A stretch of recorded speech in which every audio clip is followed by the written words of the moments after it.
తెలంగాణ రాష్ట్రంలోని 12 యూనివర్సిటీలలో ఉన్నటువంటి contract assistant ప్రొఫెసర్లను regularise చేయాలని చెప్పి గత కొద్ది రోజులుగా అనేక విధాలుగా వాళ్ళు నిరసన కార్యక్రమాలు తెలియజేస్తున్నారు. ఆ నిరసన కార్యక్రమాలు కూడా దాదాపు ఇందిరా పార్క్ దగ్గర, ధర్నా చౌక్ దగ్గర కూడా నిరసన కార్యక్రమాలు చేయడంతో అక్కడ కూడా అరెస్టులు జరుగుతున్నటువంటి పరిస్థితి. దీనికి సంబంధించి తెలంగాణ ఉద్యమంలో క్రియాశీలకంగా ఉండి యూనివర్సిటీలో మేము క్రియాశీలక పాత్ర పోషిస్తూ విద్యార్థుల భవిష్యత్తును తీర్చిదిద్దేటువంటి ఇక్కడ తమకు న్యాయం జరగడం లేదన్నటువంటి ఆలోచన వాళ్ళ కుటుంబాల్లో ఆందోళన కలిగిస్తుంది. ప్రస్తుతానికైతే ప్రతి యూనివర్సిటీ ముందు కూడా అడ్మినిస్ట్రేషన్ బిల్డింగ్ ముందు ఇక్కడ నిరవధిక సమ్మెకు పిలుపునిచ్చినటువంటి పరిస్థితి. ప్రస్తుతం వాళ్ళ ఆలోచన విధానం ఎట్లా ఉంది? ఎందుకంటే ప్రభుత్వం కూడా అనేక సార్లు అప్పీలు చేశారు, అనేక విధాలుగా చెప్పేటువంటి ప్రయత్నం చేశారు. అన్ని ప్రయత్నాలు విఫలమైనటువంటి నేపథ్యంలో ప్రస్తుతానికి యూనివర్సిటీ అడ్మినిస్ట్రేషన్ బిల్డింగ్ ముందే టెంట్ హౌస్ వేసుకొని నిరవధిక సమ్మెకు పిలుపునిస్తున్నటువంటి పరిస్థితి. ప్రస్తుతానికైతే ప్రొఫెసర్, అసిస్టెంట్ ప్రొఫెసర్లు మనతో ఉన్నారు. సార్, ఇప్పటివరకైతే ప్రభుత్వానికి అన్ని రకాలుగా మీరు చెప్పి చూశారు, కానీ ఒక సానుకూల స్పందన మాత్రం కనిపించడం లేదన్నది తెలుస్తుంది. ఎట్లా ఉంది సార్ పరిస్థితి? రాష్ట్ర వ్యాప్తంగా కూడా 12 విశ్వవిద్యాలయాల్లో పనిచేస్తున్న కాంట్రాక్ట్ అధ్యాపకులందరినీ కూడా సుమారు 1270 మంది కాంట్రాక్ట్ అధ్యాపకులు పనిచేస్తున్నారు. వీళ్ళందరినీ కూడా రెగ్యులరైజ్ చేయాలని చెప్పి గత వారం 10 రోజుల నుంచి కూడా 12 విశ్వవిద్యాలయాలలో ఇలాంటి నిరసన కార్యక్రమాలు జరుగుతున్నాయి. ప్రభుత్వం ఈరోజు వరకు కూడా స్పందించలేదు కాబట్టి 12 విశ్వవిద్యాలయాలలో ఈరోజు నిరవధిక సమ్మెకు వెళ్ళటం అనేది జరిగింది. ఇప్పుడైనా ప్రభుత్వం స్పందించి కొత్త రాష్ట్రం కాబట్టి తెలంగాణ రాష్ట్రం వన్ టైం సెటిల్మెంట్ కింద యూనివర్సిటీలో పనిచేస్తున్న 1270 మంది కాంట్రాక్ట్ అధ్యాపకులందరినీ కూడా రెగ్యులరైజ్ చేయాలని చెప్పి మేము Telangana all universities contract teacher జేఏసీగా రాష్ట్ర ప్రభుత్వానికి విజ్ఞప్తి చేస్తున్నాము. ఓకే, ఇప్పుడు మీరు ఇంత విజ్ఞప్తి చేస్తున్నటువంటి నేపథ్యంలో మీకు సంబంధించినటువంటి ఒక యూనివర్సిటీకి సంబంధించినటువంటి వీసీలే ఒక ప్రోఫార్మా అని చెప్పి అంటున్నారు. ప్లస్ 21 జీవో అనేది ఒక ప్రతిబంధకంగా మారినట్టుగా కనిపిస్తుంది. మీరు వన్ టైం సెటిల్మెంట్ అని చెప్పి మీరు చెప్తున్నారు, కానీ అట్లా అయ్యే పరిస్థితులు మీకు కనిపిస్తున్నాయా? ఎందుకంటే గత కొద్ది రోజులుగా జరుగుతున్నటువంటి పరిణామాల నుంచి ప్రభుత్వం నుంచి ఎట్లాంటి స్పందన మాత్రం రావడం లేదు. మీరు మాత్రం ఫైట్ చేస్తూనే ఉన్నారు. మీరు వాళ్ళ ఆలోచన ఏ విధంగా ఉంటుందనుకోవచ్చు? తెలంగాణ రాష్ట్ర ప్రభుత్వం జీవో నెంబర్ 21 తీసుకురావటం అనేది దుర్మార్గం అని చెప్పి మేము తెలంగాణ ఆల్ యూనివర్సిటీస్ టీచర్స్ జేఏసీగా మేము తెలంగాణ రాష్ట్ర ప్రభుత్వం తీసుకొచ్చిన జీవోని తీవ్రంగా ఖండిస్తున్నాం. ముందు విశ్వవిద్యాలయాల్లో పనిచేస్తున్న కాంట్రాక్ట్ అధ్యాపకులందరినీ రెగ్యులరైజ్ చేసిన తర్వాత మాత్రమే మీరు రిక్రూట్మెంట్ చేయండి, ఇంకేమైనా చేయండి అని చెప్పి మేము Telangana all universities contract teacher జేఏసీగా రాష్ట్ర ప్రభుత్వం మరొక్కసారి విజ్ఞప్తి చేస్తున్నాం. ఓకే, ఇక్కడ చూసినట్టయితే ఇక్కడ వాళ్లకు ఫైనల్ డెస్టినేషన్ ఏంటంటే నిరవధిక సమ్మెకే పిలిపించారు. గతంలో చెప్పినటువంటి విధంగానే తాము ఆమరణ నిరాహార దీక్షకైనా సిద్ధంగా ఉంటాం, కానీ తాము అనుకున్నటువంటి లక్ష్యాలను సాధించే వరకు వదిలిపెట్టేది లేదని చెప్పి అంటున్నారు. ఉద్యమాలు కూడా తమకు కొత్త కాదన్నటువంటి ఒక ఆలోచనలు కూడా వాళ్ళు చేసి ఒక యూనిటీగా 12 యూనివర్సిటీలో ఉన్నటువంటి కాంట్రాక్ట్ అసిస్టెంట్ ప్రొఫెసర్లు వెళ్తున్నటువంటి పరిస్థితి. ప్రస్తుతానికైతే వాళ్ళ సమస్యలు ఎట్లా ఉన్నాయి? ఇప్పుడు ఒకవేళ కాంట్రాక్ట్ అసిస్టెంట్ ప్రొఫెసర్లు కనుక విధులకు దూరంగా ఉంటే యూనివర్సిటీల పరిస్థితి ఎట్లా ఉండబోతుందో ఒకసారి మనం వాళ్ళని అడిగి తెలుసుకుందాం. మేడం, ఇప్పటివరకైతే ఈ 12 యూనివర్సిటీలో కూడా ఒకే ఆలోచనతో మీరు ముందుకెళ్తున్నారు. ప్రభుత్వం నుంచి సానుకూల స్పందన లేదు. ఒకవేళ గతంలో ప్రభుత్వం కూడా గత బీఆర్ఎస్ ప్రభుత్వం సానుకూలంగా ఉండి కూడా మాట తప్పింది. అలాగే నమ్మించి కూడా ఇప్పుడు కాంగ్రెస్ ప్రభుత్వం అధికారంలోకి వచ్చిన తర్వాత మీకు అనుకున్నటువంటి హామీలను కూడా ఇంప్లిమెంట్ చేయట్లేదు. ఎట్లా ఉంది పరిస్థితి? మీకున్నటువంటి ఆలోచన నిరవధిక సమ్మెకు పిలిపించిన నేపథ్యంలో ఎట్లాంటి కార్యక్రమాలతో మీరు ముందుకెళ్తున్నారు? మేము ఇక్కడ లాస్ట్ 25 ఇయర్స్ నుంచి కూడా ఎక్స్పీరియన్స్డ్ ఉన్న వాళ్ళు ఉన్నారు యూనివర్సిటీలో. కానీ ఇప్పటి వరకు కూడా we're looking forward to the government. వాళ్ళు ఏదైనా జస్టిస్ చేస్తారని మా టీఆర్ఎస్ వాళ్ళు ఉన్నప్పుడు చూసాము. ఇప్పుడు కాంగ్రెస్ గవర్నమెంట్ వచ్చిన తర్వాత కూడా వాళ్ళైనా మాకు చేస్తారని ఇప్పటివరకు వెయిట్ చేస్తున్నాము. మేము యూనివర్సిటీకి అగెయిన్స్ట్గా లేము, గవర్నమెంట్కి కూడా అగెయిన్స్ట్గా లేము. మా డ్యూటీస్ మేము రెగ్యులర్గా చేయాలి అనేది పిల్లల కొరకే మేము ఇక్కడ ఉన్నాము. మా అందరికీ కూడా రెగ్యులరైజ్ చేస్తే వీఆర్ వెల్ క్వాలిఫైడ్. ఇక్కడ ఉన్న వాళ్ళందరికీ కూడా యూజీసీకి కావాల్సినటువంటి ఎలిజిబిలిటీస్ అన్నీ ఉన్నాయి. అయినా కూడా మమ్మల్ని ఎందుకు నెగ్లెక్ట్ చేస్తున్నారో ఇప్పటి వరకు అర్థం కాని క్వశ్చన్ అది. మరి ఇప్పటికైనా గవర్నమెంట్ మా యొక్క మనవిని విని వాళ్ళు మేనిఫెస్టోలో ఏదైతే రాసిండ్రో దాని ప్రకారం మాకు ఒకవేళ న్యాయం చేస్తే మేము యూనివర్సిటీకి మరి we're going to mould millions of students minds. We're going to give them bright future. మరి అలాంటి విశ్వవిద్యాలయాల్లో పనిచేసే వాళ్ళను why government is neglecting, we do not understand that till today. So అలాంటి న్యాయం జరగాలని, త్వరలో మా యొక్క డిమాండ్ని వాళ్ళు ఫుల్ఫిల్ చేస్తారని, చేయకపోతే మాత్రం అన్ని యూనివర్సిటీస్ కాంట్రాక్ట్ టీచర్స్ యూనివర్సిటీస్ని స్తంభింప చేసే పరిస్థితి ఏర్పడుతుందని తెలియజేస్తున్నాం. ఓకే. ఇక్కడ గమనించాల్సినటువంటి అంశం ఏంటంటే తెలంగాణ రాష్ట్రము రాకముందు అంటే 2012లోనే లాస్ట్ రిక్రూట్మెంట్గా గతంలో కూడా వీళ్ళు చెప్పారు. అప్పటి నుండి ఇప్పటి వరకు నియామకాలు లేవు. వాళ్ళకు ఉన్నటువంటి తెలిసినటువంటి విద్య కూడా యూనివర్సిటీలో విద్యా బోధన అని చెప్పంటున్నారు. ఉద్యమాలకు కూడా యూనివర్సిటీ విద్యార్థులను కూడా సమాయత్తం చేసినటువంటి చరిత్ర 25 సంవత్సరాలకు పైగా వాళ్ళు పనిచేస్తున్నారంటేనే అర్థం చేసుకోవచ్చు. ఆ తర్వాత ఏంటంటే చాలా విలువైన సమయం అది. 25 ఏళ్ళు అంటే దాదాపు హాఫ్ ఆఫ్ ది పార్ట్ ఎడ్యుకేషన్కి సంబంధించి వెళ్ళిపోతుంది. తర్వాత ఉద్యోగానికి సంబంధించింది కూడా 25 సంవత్సరాల విలువైన కాలాన్ని కూడా హరించి వేసినట్టుగా అనుకోవచ్చు. కానీ అదే తమకు అండగా నిలబడుతుంది అనుకున్నారు. కానీ అదే అంటే ఆ సమయమే తమకు ప్రతికూలంగా మారేటువంటి పరిస్థితులు వస్తున్నాయి. కాబట్టి ఇక్కడ ప్రభుత్వం ఖచ్చితంగా దీన్ని సానుకూలంగా స్పందించి ఉన్నటువంటి వాళ్ళందరూ రెగ్యులరైజ్ చేయాల్సింది వన్ టైం సెటిల్మెంట్ కింద నిర్ణయం తీసుకోవాల్సినటువంటి అవసరం ఉంటుంది. కాబట్టి ఇక తర్వాత మిగిలిన ఉద్యోగాల్ని ఇక్కడ యూజీసీ నిబంధనలకు అనుగుణంగా నిర్ణయించుకోవాలన్నటువంటి ఒక సూచనలు కూడా వాళ్ళు చేస్తున్నటువంటి పరిస్థితి. ప్రస్తుతానికి ఆ యూనివర్సిటీలో ఎన్నో ఏళ్ళుగా పనిచేస్తున్నారు, ఉద్యమాల్లో కూడా పనిచేసినటువంటి ప్రొఫెసర్లు కూడా మనతో ఉన్నారు. సార్, ఇప్పటివరకు అయితే దాదాపు ఒక దిశ అంటే దిక్సూచి లాంటిగా అంటే తెలంగాణ ఉద్యమం వస్తే ఎట్లాంటి ఫలితాలు తెలంగాణ వాళ్ళకు వస్తాయన్నటువంటి ఒక దాని మీద క్లారిటీ కూడా అందరూ ఉన్నారు. దాని ప్రకారమే సబ్బండ వర్గాలు కూడా ఉద్యమాలు చేశారు, తెలంగాణ సాధించుకున్నారు. కానీ నిధులు నియామకాలు అన్నటువంటి నీళ్లు అన్నటువంటి కాన్సెప్ట్ ఉన్నటువంటి నేపథ్యంలో మెయిన్ ఉద్యోగస్తులకు వెల్ క్వాలిఫైడ్ ప్రొఫెసర్లకు కూడా ఉద్యోగ భద్రత లేదు అన్నటువంటి ఆలోచనలు చూస్తేనే బాగా ఆలోచించాల్సిన అవసరం. ఇప్పుడు మీకు ఉద్యోగ భద్రత లేని, ఎందుకంటే యూనివర్సిటీ ఉద్యమాల కేరఫాటర్గా నిలిచినటువంటి సమయంలో ఇప్పుడు యూనివర్సిటీలో ఉన్నటువంటి ప్రొఫెసర్లకే ఉద్యోగ భద్రత లేదు. దాన్ని ఎట్లా చూస్తున్నారు మీరు? చాలా బాగా చెప్పిల్లు బ్రదర్.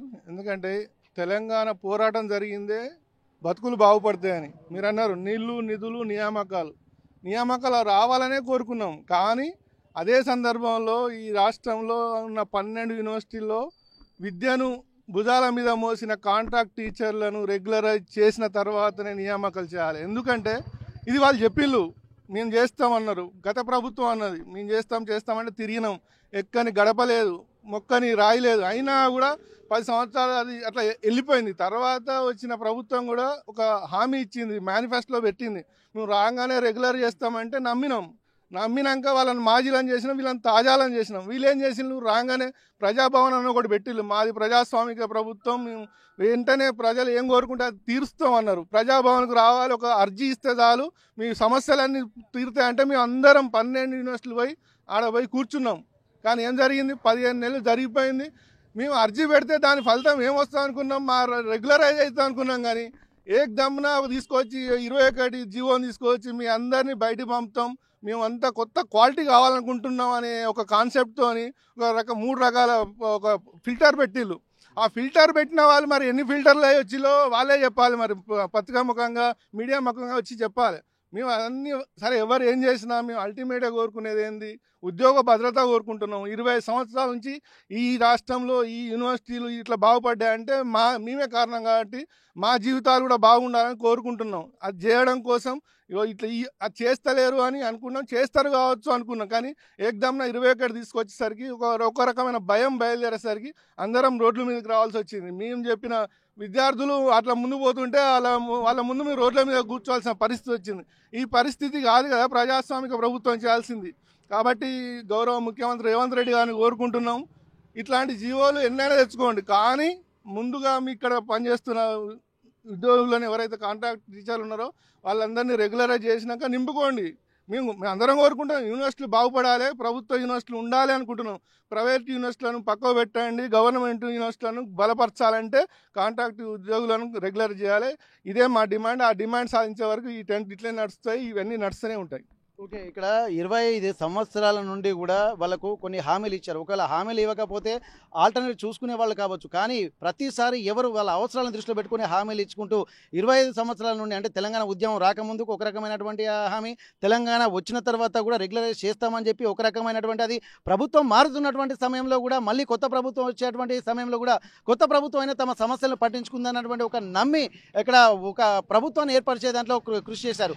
కానీ అట్లాంటి పరిస్థితులలో ఎక్కడా కూడా తమకు న్యాయం జరగడం లేదు. 25 ఏళ్లుగా మోసపోతూనే ఉన్నటువంటి పరిస్థితి, తమ బాధను వాళ్ళు అనుభవిస్తున్నటువంటి పరిస్థితి. ఒక్కసారి మనం చూద్దాం. ఇప్పటివరకు మీరు చూసినట్టయితే ప్రభుత్వాలు హామీలు ఇస్తున్నారు. ఎందుకంటే మీరు అడిగిన దానికంటే ఎక్కువ వాళ్ళే ముందుకొచ్చి హామీలు ఇచ్చి ఇట్లాంటి ధర్నాలు, నిరసన కార్యక్రమాలకు సంఘీభావంగా పలికినటువంటి రోజులు కూడా ఉన్నాయి. అట్లాంటప్పుడు ఇప్పుడున్నటువంటి ముఖ్యమంత్రిగా ఉన్నటువంటి రేవంత్ రెడ్డి గారు కూడా మీకు అందరికీ హామీలు ఇచ్చారు. మరి ఎందుకు ఆ హామీల్ని తుంగలోకి దొక్కి పక్కకు దప్పుకునేటువంటి ప్రయత్నం చేస్తున్నారు? కొత్త ఆలోచనలు ఎందుకు చేస్తున్నారు అనుకోవచ్చు? చూడండి, సాక్షాత్తు రాష్ట్ర ముఖ్యమంత్రి రేవంత్ రెడ్డి గారే కాకతీయ యూనివర్సిటీకి వచ్చి ఇక్కడ సమస్యలను తీరుస్తాం, కాంట్రాక్ట్ లెక్చర్లను పర్మనెంట్ చేస్తామని పత్రికా ముఖంగా, ఎలక్ట్రానిక్ ముఖంగా ఒప్పుకోవడం జరిగింది. కానీ అతన్ని ముఖ్యమంత్రి గారు అనుకూలంగా ఉన్నప్పుడు కూడా కొంతమంది టీఆర్ఎస్ కోర్టులు ఆయన వెంబడి చేరి ఆయన రాంగ్ సైడ్ చేస్తూ ఉన్నారు. వెంటనే వాళ్ళని తక్షణమే తప్పించాలని, బాధ్యతను తప్పించాలని మేము డిమాండ్ చేస్తూ ఉన్నాం. ఎగ్జాంపుల్ గంటా చక్రపాణి గారు ఉన్నారు. గంటా చక్రపాణి గారు టీఆర్ఎస్ ప్రభుత్వం ఉన్నప్పుడు పదవిలో ఉంటాడు, అదే కాంగ్రెస్ ప్రభుత్వం వచ్చాక మళ్ళీ పదవిలో ఉంటాడు. కేశవరావు గారు ఉన్నారు. కేశవరావు గారు టీఆర్ఎస్ ఉన్నప్పుడు పదవిలో ఉంటాడు, మళ్ళీ కాంగ్రెస్ ప్రభుత్వం వచ్చాక పదవిలో ఉంటారు. ఇట్లా అనేక మంది టీఆర్ఎస్లో పనిచేసిన వాళ్ళు మళ్ళీ కాంగ్రెస్కి వచ్చిన తర్వాత కాంగ్రెస్లో పదవులు ఉన్నారు. వీళ్ళే ముఖ్యమంత్రి గారిని ఈరోజు సైడ్ ట్రాక్ చేస్తూ ఉన్నారు, ఆయన ఆలోచన విధానాన్ని మారుస్తూ ఉన్నారు. తక్షణమే వాళ్ళని తొలగించాలని మేము డిమాండ్ చేస్తూ ఉన్నాం. ఈ ఉద్యమం ఇంతటితో ఆగదు. మేము ఈ ఉద్యమంలో మేము 20-25 ఏళ్ల కాంచి 30 సంవత్సరాల కాంచి విద్యార్థులకు పాఠాలు బోధిస్తూ ఉన్నాం. మీరు చూడండి, జూనియర్ కాలేజ్ లెక్చరర్లను ఈరోజు రెగ్యులరైజ్ చేయడం జరిగింది. జూనియర్ కాలేజ్ లెక్చరర్లు ఎవరంటే మేము చెప్తా ఉన్నాం, మా శిష్యులు వాళ్ళంతా, మేము టీచర్స్, మేము చదువు చెప్పిన మా విద్యార్థులు ఈరోజు జూనియర్ కాలేజీలో రెగ్యులర్ లెక్చరర్ కావడం జరిగింది. అదే చూడండి, మీరు డిగ్రీ కాలేజీలలో యూజీసీ నిబంధనలకు అనుకూలంగా డిగ్రీ కాలేజ్ కాంట్రాక్ట్ లెక్చరర్లను ఈరోజు రెగ్యులరైజ్ చేయడం జరిగింది. డిగ్రీ కాలేజీలో కాంట్రాక్ట్ లెక్చరర్గా రెగ్యులరైజ్ అయిన వాళ్ళంతా వాస్తవానికి ఈ యూనివర్సిటీలో చదువుకున్నారు. మేము టీచింగ్ చేసిన వాళ్ళకు అంటే ఈరోజు మేము చదువు చెప్పిన వాళ్ళే గెజిటెడ్ ఆఫీసర్లు అయ్యారు, గెజిటెడ్ హోదాతో ఉన్నారు. కానీ మేము ఈ యూనివర్సిటీలో ఇట్లనే మిగిలిపోవడం జరిగింది. తక్షణమే ముఖ్యమంత్రి గారు స్పందించి మా సమస్యను ఒకవేళ తక్షణమే పరిష్కరించకుంటే ఆయన జపాన్ పర్యటనలో ఉన్నాడు, అంటే రేపో ఎల్లుండో వస్తాడు. వచ్చిన తర్వాత తక్షణమే, ఎందుకంటే విశ్వవిద్యాలయాలనే తెలంగాణ ఉద్యమం జరిగింది. ఆ తెలంగాణ ఉద్యమం జరిగిన తర్వాతనే తెలంగాణ రాష్ట్రం ఏర్పడ్డది. ఉద్యమానికి కీలకంగా పనిచేసింది విశ్వవిద్యాలయాలే. అది ఓయూ కావచ్చు, కేయూ కావచ్చు. ఇక్కడ పిలుపునిస్తే రాష్ట్రం మొత్తం బగ్గుమనే పరిస్థితి వచ్చినప్పుడు అదే క్రమంలో ఇప్పుడు కూడా ఈ ఉద్యమాన్ని ఇంతటితో ఆపం, మేము బలోపేతం చేస్తాం. ఎందుకంటే ఈ ఉద్యమంలో విద్యార్థులను, విద్యార్థి సంఘాలను ఇన్వాల్వ్మెంట్ చేస్తాం. ఈ ఉద్యమంలో ప్రజా సంఘాల నాయకులను, ప్రజా సంఘాల, కుల సంఘాల వాళ్ళను ఇన్వాల్వ్ చేస్తాం. ఈ ఉద్యమంలో పొలిటికల్ పార్టీ లీడర్లను, ప్రతిపక్షం కావచ్చు, అధికార పార్టీలో ఉండి మాకు సానుభూతిగా ఉండవచ్చు, వాళ్ళని కూడా ఈ ఉద్యమంలో ఇన్వాల్వ్ చేస్తాము. పెద్ద ఎత్తున ఈ ఉద్యమాన్ని బలోపేతం చేస్తాం. ఇప్పటికైనా జేఎల్ వాళ్ళని ఏ విధంగా అయితే రెగ్యులరైజ్ చేసిరో, డిఎల్ వాళ్ళని ఏ విధంగా అయితే రెగ్యులరైజ్ చేసిరో, యూనివర్సిటీల్లో పనిచేస్తే దాదాపు 25 ఏళ్ల నుండి 30 ఏళ్ల నుండి రిటైర్మెంట్ వయసు మొన్న 5 సంవత్సరాలు పెంచకుంటే ఇక్కడ ఉన్న వాళ్ళు 5-6 రిటైర్మెంట్ అయ్యే పరిస్థితి ఏర్పడేది. అంటే రిటైర్మెంట్ వచ్చేదాకా కూడా మాకు రెగ్యులరైజ్ లేదంటే మేము ఎంత దుర్మార్గంగా ఈ ప్రభుత్వము పనిచేస్తుందో అర్థం చేసుకోవాల్సిన అవసరం ఉంటుంది. ఇప్పటికైనా మాకు ముఖ్యమంత్రి గారి మీద నమ్మకం ఉన్నది. తప్పనిసరి ముఖ్యమంత్రి గారినే ఈ దుర్మార్గులు ఎవరైతే ఉన్నారో, టీఆర్ఎస్ కోవట్లు ఎవరైతే ఉన్నారో, ఆ టీఆర్ఎస్ కోవట్లే ఈరోజు ఆయన సైడ్ ట్రాక్ చేస్తూ ఉన్నారు. మీరు నీతి నిజాయితీగా మానవత్వంతో ఆలోచించండి. ఇక్కడ మేము ఎంత ఆకలి మంటలతోటి మా ఫ్యామిలీలు ఎంత ఇబ్బందులకు గురవుతున్నారో ఆలోచించండి. మీరు తక్షణమే మమ్మల్ని రెగ్యులైజ్ చేసి మా ఉద్యోగాలకు భద్రత కల్పించాల్సిందిగా ఈ సందర్భంగా డిమాండ్ చేస్తా ఉన్నాం. ఓకే, ఇక్కడ గమనించాల్సినటువంటి అవసరం ఏంటంటే, ఇక్కడ తెలంగాణ ఉద్యమం అయిపోయిన తర్వాత కూడా ఒక్కొక్కరు హామీలు ఇచ్చుకుంటూ వచ్చారు. ఇక్కడ హామీ ఇచ్చింది మాత్రం రేవంత్ రెడ్డి. కానీ పక్క వాళ్ళ మాటలు విని విలువైనటువంటి తన మాటకున్నటువంటి పవర్ను కూడా తను కాపాడుకోవాల్సినటువంటి అవసరం ఉందన్నటువంటి ఆలోచన, ఆవేదన వీళ్ళ మాటల్లో కనిపిస్తుంది. ఖచ్చితంగా తను ఇచ్చాడు మాట కాబట్టి తనే దాని నిర్ణయం తీసుకోవాల్సింది, రెగ్యులరైజ్ చేయాల్సినటువంటి అవసరం కూడా ఉందంటున్నారు. వాళ్ళ బాధ, వాళ్ళ ఆలోచన విధానము, వాళ్ళ ఆవేదన అనేది వాళ్ళ మాటల్లోనే తెలుస్తుంది. ఒకసారి మనం మాట్లాడదాం. సార్, మీరు చెప్పండి సార్, ఇప్పటి వరకు ఎంతో ఉద్యమాన్ని రూపొందించినటువంటి యూనివర్సిటీలు, ఉద్యమ కార్యాచరణ రూపొందించింది యూనివర్సిటీలు. అట్లాంటప్పుడు ఒక సబ్బండ వర్గాలకు ఒక ఏకతాటిపైగా దిక్సూచి చేసినటువంటివి యూనివర్సిటీలు కేంద్రంగా నిలిచినాయి. అట్లాంటి యువకులే ముందుండి నడిచినటువంటి నేపథ్యంలో వారి వెనుక సబ్బండ వర్గాలు కూడా నడిచినటువంటి పరిస్థితి, ఉద్యోగులు కూడా. అట్లాంటప్పుడు మళ్ళీ మీకే మొండి చేయి ఉండేటువంటి అవకాశం అయితే కనిపిస్తుంది. ఎందుకు ఈ పరిస్థితి అనుకుంటున్నారు? అంటే కొత్తగా నియామకమైనటువంటి వైస్ ఛాన్సలర్స్ కొత్త రిక్రూట్మెంట్ చేపడితే వైస్ ఛాన్సలర్స్కి పేరు వస్తుందని వాళ్ళు భావిస్తున్నారు. కానీ కాంగ్రెస్ ప్రభుత్వానికి మీకు గుర్తు చేస్తే ఏంటంటే, గత ప్రభుత్వము 5,000కు పైగా కాంట్రాక్ట్ జేఎల్ డిఎల్ వాళ్ళను పర్మనెంట్ చేసింది. అప్పుడు ఆ టీఆర్ఎస్ ప్రభుత్వానికి పేరు వచ్చింది. ఇవాళ యూనివర్సిటీలో పనిచేస్తున్నటువంటి కాంట్రాక్ట్ అసిస్టెంట్ ప్రొఫెసర్స్ను రెగ్యులర్ చేస్తే ఈ కాంగ్రెస్ ప్రభుత్వానికి సీఎం రేవంత్ రెడ్డి గారికి పేరు వస్తుంది. గత ప్రభుత్వాన్ని ఓడించి ఇవాళ కాంగ్రెస్ ప్రభుత్వాన్ని గద్దెనెక్కించడంలో యూనివర్సిటీలో ఉన్నటువంటి ఆనాటి మేధావులు, ప్రొఫెసర్లు, విద్యార్థులందరూ కూడా కీలకంగా పనిచేసినారనేటువంటి విషయాన్ని రేవంత్ రెడ్డి గారు గుర్తించిండు కనుకనే మా అంశం పట్ల ఒక సానుకూల వైఖరితో ఉన్నాడు. రాష్ట్రంలో 12 యూనివర్సిటీలో పనిచేస్తున్నటువంటి కాంట్రాక్ట్ అసిస్టెంట్ ప్రొఫెసర్స్ తమ న్యాయమైనటువంటి డిమాండ్, తమల్ని రెగ్యులరైజ్ చేయాలనేటువంటి డిమాండ్ ఏదైతే ఉన్నదో గత కొన్ని సంవత్సరాల నుంచి గత ప్రభుత్వాల ముందు పెట్టినా ఇంతవరకు సరైనటువంటి పరిష్కారాన్ని ఏ ప్రభుత్వం కూడా ఇవ్వలేనటువంటి సందర్భంలో ఈ ప్రభుత్వం, కాంగ్రెస్ ప్రభుత్వము ఎన్నికల్లో వాగ్దానం చేసింది. తన ఎన్నికల మేనిఫెస్టోలో కూడా ప్రవేశపెట్టింది. యూనివర్సిటీలో పనిచేస్తున్న కాంట్రాక్ట్ అసిస్టెంట్ ప్రొఫెసర్స్ను రెగ్యులర్ చేస్తామని.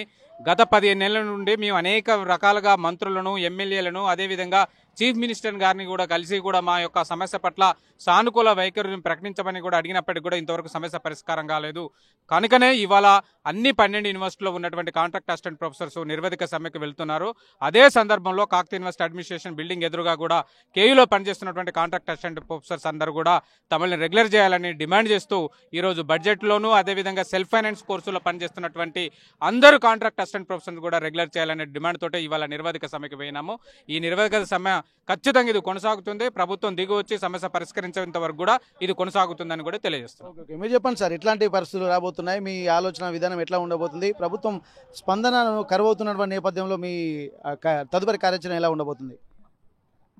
ఈరోజు ఉన్నత చదువులు చదివిన ఒక అసిస్టెంట్ ప్రొఫెసర్లు ఈరోజు రోడ్డెక్కి ధర్నాలు చేసే పరిస్థితి ఏర్పడింది.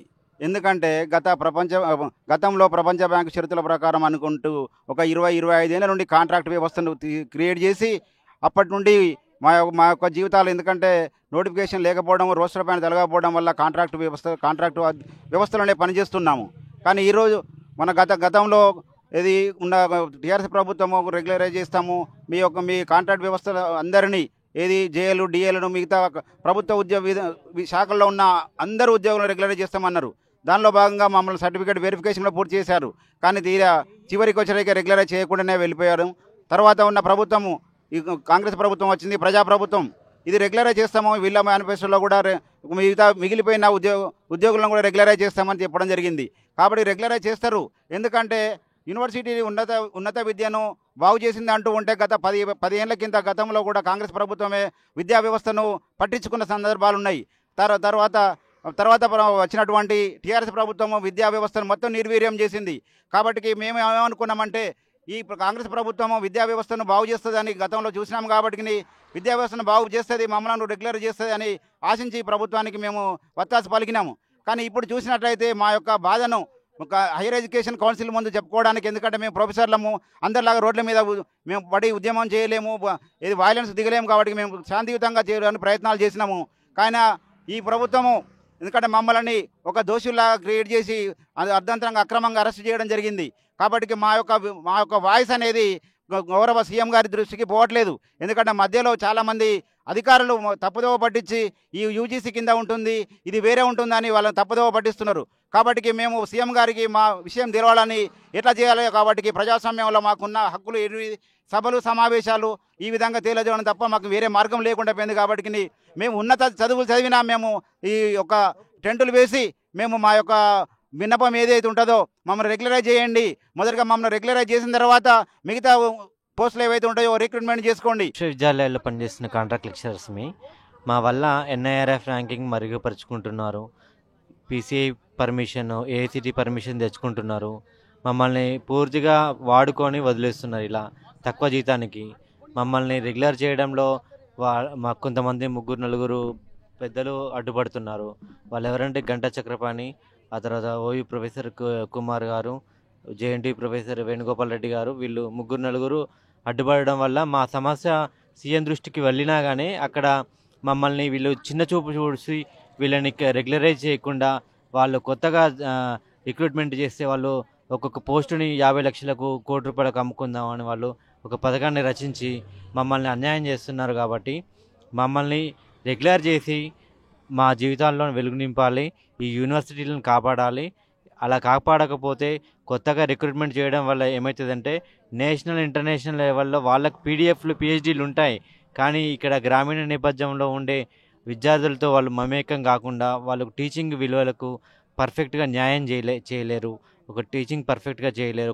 విద్యార్థికి పాఠం కరెక్ట్గా బోధించేటప్పుడు వాళ్ళ స్వభావాన్ని అర్థం చేసుకొని ఆ గదికి తగినట్టుగా పాఠాన్ని బోధించాలి. ఆ తర్వాత ఇక్కడ తెలంగాణలో 90% మంది ఎస్సీ, ఎస్టీ, బీసీ పిల్లలే ఎకనామిక్ బ్యాక్గ్రౌండ్ ఉన్న లో ఎకనామిక్ పిల్లలు మాత్రమే ఎక్కువగా చదువుకుంటున్నారు. కాబట్టి ఇక్కడ మేము 15 ఏళ్ళ నుంచి బోధిస్తున్నాం, 20 ఏళ్ళ నుంచి బోధిస్తున్నాం. కాబట్టి వీళ్ళందరూ మా టీచింగ్కి అలవాటు పడి మా వల్ల వాళ్ళు మంచి విద్యను అభ్యసించి వాళ్ళు డిగ్రీలు పాస్ అయ్యి మంచి మంచి ఉద్యోగాలలో వాళ్ళు ఒక ఉద్యోగాలు చేసుకుంటున్నారు. కాబట్టి మా వల్ల వాళ్ళకు ఉపయోగపడుతున్నాయి. కొత్తగా వచ్చే వాళ్ళ వల్ల వారికి సమస్యలు ఎదురవుతాయి. కాబట్టి మమ్మల్ని రెగ్యులరైజ్ చేసి మమ్మల్ని కొంత మా ఫ్యామిలీకి కొంత ఎకనామికల్గా బర్డెన్ లేకుండా చూడాలని మేము కోరుకుంటున్నామండి. ఓకే, ఇక్కడ గమనించాల్సినటువంటి అవసరం ఏంటంటే 25 ఏళ్లకు పైగా వీళ్ళు ఎంతో కష్టపడి యూనివర్సిటీలో తెలంగాణ ఉద్యమం తర్వాత కుంటుబడిపోతున్నటువంటి సమయంలో కూడా తాము అండగా నిలబడ్డాము, అరకొర జీతాలకు కూడా తాము పనిచేశామన్నటువంటి సూచనలు చేస్తున్నారు. అప్పటి నుండి ఇప్పటి వరకు ఇక్కడ తెలంగాణ ఉద్యమంలో అన్ని రకాలుగా విద్యార్థులకు కూడా ఒక దిక్సూచిగా నిలిచి వాళ్ళ భవిష్యత్తుకు బంగారు బాటలు వేసినటువంటి తాము మాత్రం ఇప్పుడు అగమ్య గోచరమైనటువంటి పరిస్థితుల్లోకి నెట్టబడుతుంది. ఇక్కడ యూజీసీ నిబంధనలు అనేది రాగానే కొత్త పల్లవి ఎత్తుకొని ఉద్యోగాలు కూడా అమ్ముకునేటువంటి కుట్రకోణం కూడా దీని వెనుక ఉండేటువంటి అవకాశం ఉంటుంది. కాబట్టి ఒక్కొక్క ఉద్యోగానికి సంబంధించి 50 లక్షల నుండి ₹1 కోటి కూడా వెళ్ళేటువంటి అవకాశం ఉంటుంది. కాబట్టి వాడుకోవాల్సినన్ని రోజులు వాడుకొని అత్యంత క్లిష్ట సమయంలో తమని వాడుకొని అసలు ఉద్యోగాలు ఇచ్చేటువంటి క్రమంలోనే తమను వెళ్ళగొట్టేటువంటి ప్రయత్నం చేస్తున్నారు. ఇది ఎక్కడి న్యాయం అన్నటువంటి ఒక ఆలోచన, ఇది హేయమైనటువంటి చర్యగా కూడా దీన్ని అభివర్ణిస్తున్నారు. కాబట్టి ఇక్కడ యూనివర్సిటీలు అంటే తెలంగాణలో ఒక కీలక సమయంలో అండగా ఉన్నటువంటి తమను ఒక సర్వీస్ ఓరియంటెడ్ మైండ్ సెట్ తోటే గుర్తించి తమకు కూడా ఉద్యోగాలు కల్పనలో భాగంగా తమను ఆదుకోవాల్సినటువంటి అవసరం ఉంటుంది. తమ కుటుంబాలు కూడా రోడ్డున పడకుండా చూడాల్సినటువంటి బాధ్యత కూడా ప్రభుత్వంపై ఉంది. ఇచ్చిన మాట నిలబెట్టుకోవాల్సినటువంటి ఆలోచన కూడా ఇక్కడ ముఖ్యమంత్రి రేవంత్ రెడ్డి గారు చేయాల్సినటువంటి విజ్ఞప్తి కూడా ఇక్కడ వీళ్ళు చేస్తున్నటువంటి పరిస్థితి. ఏది ఏమైనా సరే ఇక్కడ ఎవరి మాటలు వినకుండా తను ఇచ్చినటువంటి మాట ప్రకారం నిలబడి ఇక్కడ యూనివర్సిటీల భవితవ్యాన్ని మళ్ళీ ముందుకు తీసుకెళ్లాల్సినటువంటి అవసరాన్ని కూడా ఇక్కడ కాంట్రాక్ట్ అసిస్టెంట్ ప్రొఫెసర్లు చెప్తున్నటువంటి పరిస్థితి. వరంగల్ కాకతీయ యూనివర్సిటీ నుండి కెమెరా పర్సన్ వంశీతో వెంకటరత్నం, RTV వరంగల్. మరిన్ని వీడియోస్ కోసం ఛానల్ ని సబ్స్క్రైబ్ చేయండి. లేటెస్ట్ అప్డేట్స్ కోసం వాట్సాప్ ఛానల్ ని ఫాలో అవ్వండి. ఆ లింక్ డిస్క్రిప్షన్ లో ఉంది.